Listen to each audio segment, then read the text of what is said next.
Hi நண்பர்களே, TNPSC science syllabus wise டாப்பிக்கில் botany தான் பார்த்துட்டு வந்துட்டுருக்கோம். இந்த வீடியோவில் வைரஸை பற்றி முழு விளக்கமும் பார்க்கலாம். ஸ்கிப் பண்ணாமல் பாருங்கள். இப்போ இருந்தே நீங்கள் இன்னும் 6 மாதம் இருக்குது இல்லையா, டிஎன்பிஎஸ்சி குரூப் 4 டிசம்பரில் தான் எக்ஸாம் வருது. இப்போ இருந்தே நீங்கள் குட்டி குட்டியாக சின்ன சின்ன டாப்பிக்காக நீங்கள் பார்த்து வச்சுக்கிட்டிங்கன்னா லாஸ்ட்டு 2 மந்த் நம்ம ரிவிஷன் பார்க்குறதுக்கு ரொம்ப யூஸ்ஃபுல்லாக இருக்கும். வாங்க பார்க்கலாம். வைரஸ் ஒரு முழுமையான வைரஸ் விரியான் எனப்படுது. ஒரு முழுமையான வைரஸ் விரியான் எனப்படும். கேப்சிட் அல்லது கேப்சோமியர் என்ற புரத உரையில் சூழப்பட்ட நியூக்ளிக் அமிலத்தை நியூக்ளியாய்டு உடையது. அதாவது நியூக்ளிக் அமிலத்தை உடையது. கேப்சிட் அல்லது கேப்சோமியர் என்ற புரத உரையில் சூழப்பட்ட நியூக்ளிக் அமிலத்தை உடையது. அடுத்து சில வைரஸ்கள் கொழுப்பு உரையாலானவையும் இருக்குது. புரத உரையில் சூழப்பட்டவைகளும் இருக்குது. சில வைரஸ்கள் கொழுப்பு உரையாலானது. டிஎன்ஏ அல்லது ஆர்என்ஏ உள்ளது. வைரஸில் டிஎன்ஏ அல்லது ஆர்என்ஏ உள்ளது. அடுத்து பாக்டீரியாக்களை தாக்கும் வைரஸ்கள் பாக்டீரியா பேஜ்கள் T4 வைரஸ்கள் எனப்படுது. பாக்டீரியாக்களை தாக்கும் வைரஸ்கள் பாக்டீரியாக்களை வைரஸ்கள் தாக்கும், அதுக்கு பேர் பாக்டீரியா பேஜ்கள், அதாவது T4 வைரஸ்கள் எனப்படுது.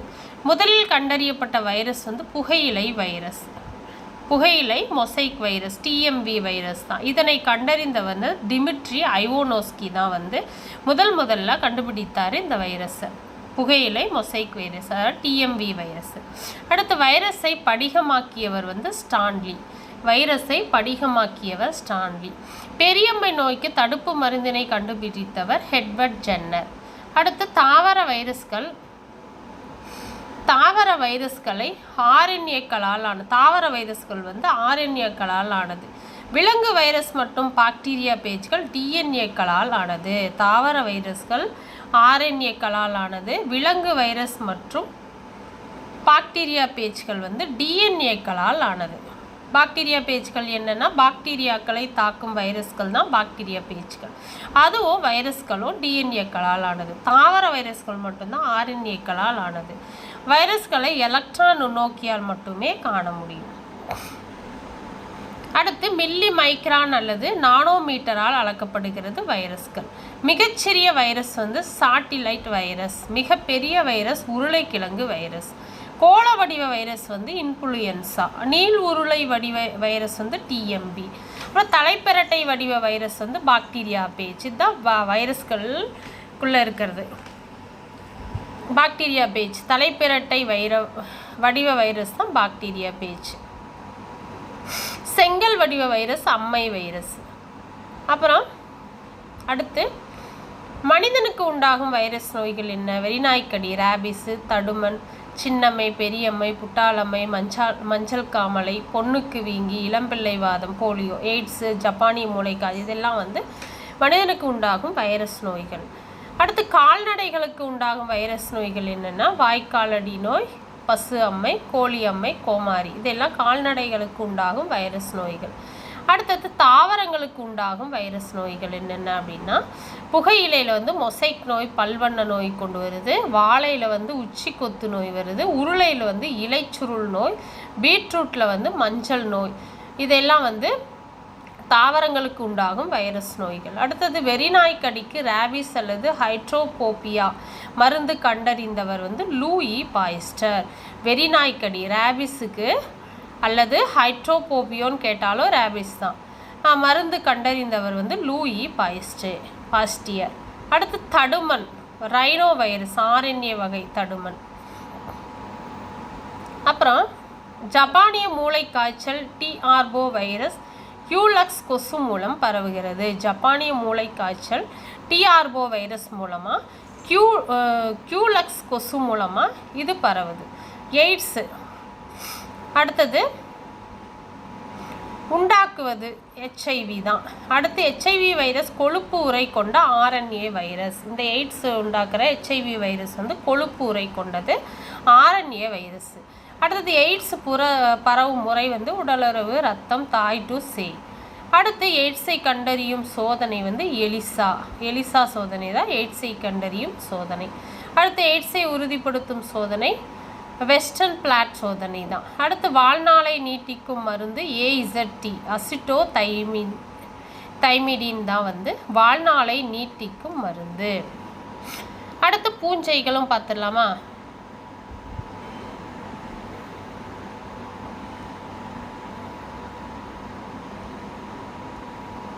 பூஞ்சைகள் பச்சையமற்ற தாலோபைட் வகை தாவரம் தான் பூஞ்சை.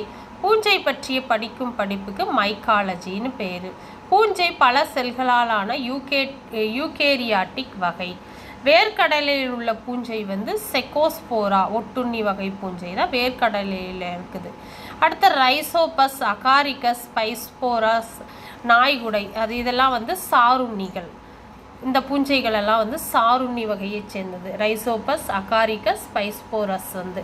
அடுத்து பூஞ்சையின் உடலம் மைசீலியம் எனப்படும். அடுத்து பூஞ்சையின் மைசீலியத்தில் உள்ள மெல்லிய இலை வந்து ஹைப்பாக்கள் எனப்படுது.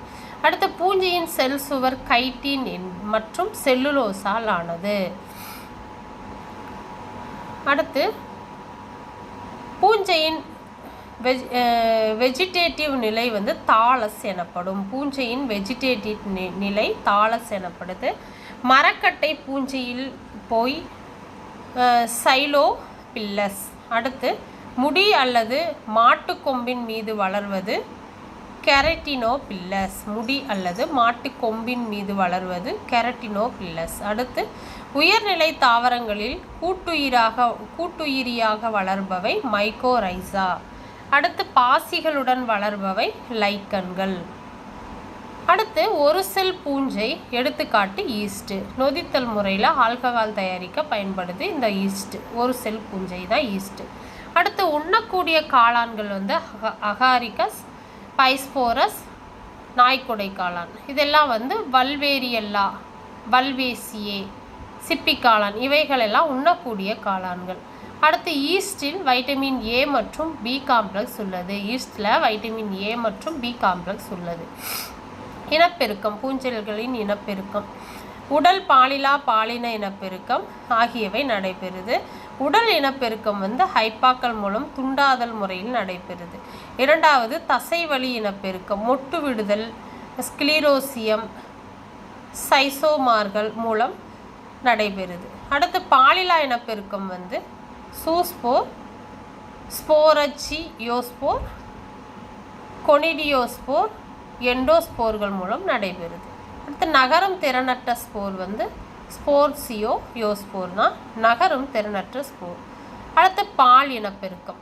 பால் இனப்பெருக்கம் ஆண் பெண் இனப்பெருக்க உறுப்பு ஒரே தாலஸில் காணப்பட்டால் அது ஹோமோதாலிக் அல்லது மோனோசியஸ் எனப்படுது. அடுத்து ஆண் பெண் இனப்பெருக்க உறுப்பு வெவ்வேறு தாசரில் காணப்பட்டால் ஹைட்ரோதாலிக் அல்லது டயோசிஸ் எனப்படுது. தாலிஸ் உடல் முழுவதும் இனப்பெருக்க உறுப்பாக மாறும் நிலை ஸ்ரீஹோலோகார்பிக்.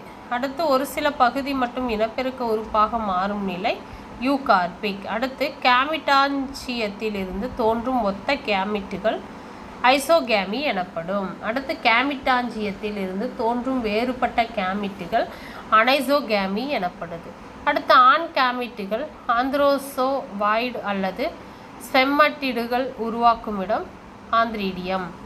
அடுத்து பெண் கேமிட்டுகள் உருவாகும் இடம் ஊகோனியம். அடுத்து கேமிட்டுகளின் இணைவு கருவுறுதல் எனப்படும். அடுத்து பூஞ்சையின் வேர்பகுதி ரைசைடு அல்லது ஆஸ்டோரியங்கள் எனப்படுது. முள்ளங்கி மற்றும் கடுகு குடும்ப தாவரங்களில் வெண்துரு நோயை உருவாக்கும் ஒட்டுண்ணி காளான் அல்புகோ காண்டிடா தான் வந்து இவை கொனிடியோஸ்போர் மூலம் இனப்பெருக்கம் அடைகிறது. இவைகள் தான் முள்ளங்கி மற்றும் கடுகு குடும்ப தாவரங்களில் வெண்துரு நோயை உருவாக்கும் ஒட்டுண்ணி காளான்கள். அடுத்து கொனிடியோஸ்போர் ஒன்றுடன் ஒன்று பச்சை தட்டுகளால் ஆன திசுக்களால் இணைக்கப்பட்டுள்ள பகுதி இஸ்தமஸ் மற்றும் பிரிவு செல்கள். அடுத்த தாவரத்தின் பெயர், பூஞ்சியால் ஏற்படும் நோய்கள்.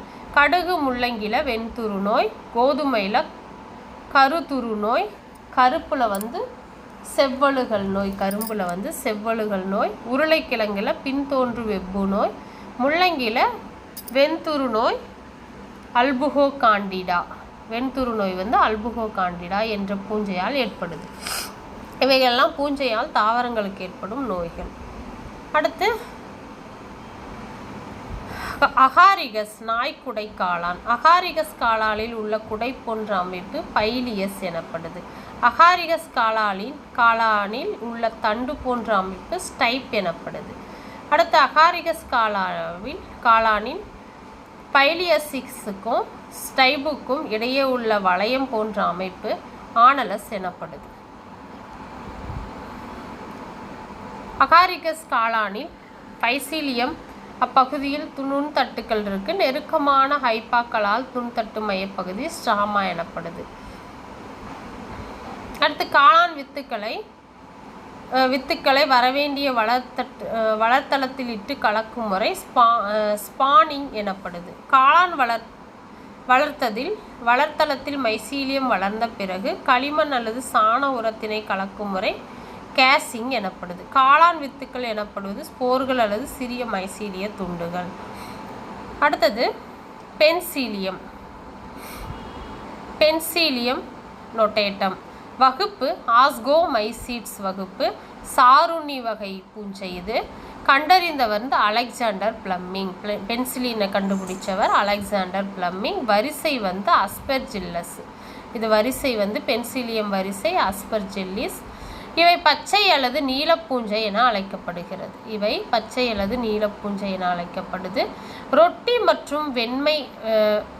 மற்றும் வெண்ணெய் ஆகிய உணவுப் பொருட்களை பாழாக்குகிறது.